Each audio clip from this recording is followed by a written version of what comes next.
adik-adik, kita akan mengerjakan soal penilaian tengah semester 1. Pada soal yang kita akan bahas ini adalah data percobaan tekanan osmotik 4 larutan pada suhu 27 derajat Celcius, di mana zat terlarutnya ada 2 larutan, yaitu C12H22O11 dengan molaritasnya adalah 0,5 dan 1, di mana tekanan osmotik dari data tersebut berbeda-beda. Pada konsentrasi yang sama, larutan C12H22O11 dan CaOH2 kali memiliki tekanan osmotik yang berbeda. Hal ini disebabkan kedua larutan. Yuk kita jawab bersama-sama.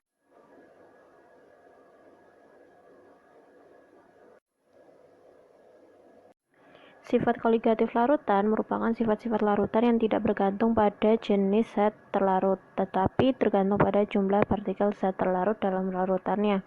Terdapat 4 sifat-sifatnya, yaitu yang pertama penurunan tekanan uap, yang kedua penurunan titik beku, ketiga kenaikan titik didih, dan keempat tekanan osmotik, yang merupakan tekanan hidrostatik yang terbentuk pada larutan akibat perpindahan partikel pelarut dari larutan encer ke larutan yang lebih pekat melalui selaput semi-permeabel.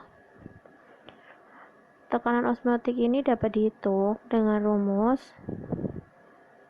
ini, M dikali R kali T, di mana semakin besar konsentrasi, maka tekanan osmotik juga akan semakin besar. Dan begitu juga sebaliknya. Untuk penurunan titik beku ini dipengaruhi oleh konsentrasi zat, jumlah partikel zat.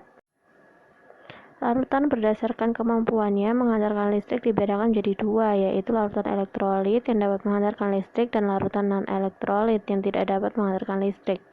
Jenis larutan ini berpengaruh pada sifat koligatif larutan, yang mana kemudian disebut sebagai faktor Van Hoff atau I, yang rumusnya adalah 1 ditambah dengan N dikurangi 1 dikali derajat ionisasi, di mana N ini adalah jumlah ion. Hal inilah yang kemudian menyebabkan jumlah partikel zat pada larutan elektrolit lebih banyak dibandingkan jumlah partikel zat terlarut pada larutan non-elektrolit dalam konsentrasi yang sama, sehingga menghasilkan harga sifat koligatif larutan yang berbeda. Jadi, dari penjelasan tersebut bahwa dapat kita simpulkan tekanan osmotik kedua larutan itu berbeda pada konsentrasi yang sama. Alasannya karena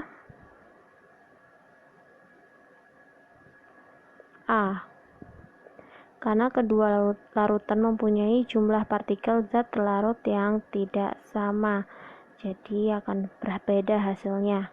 Terima kasih.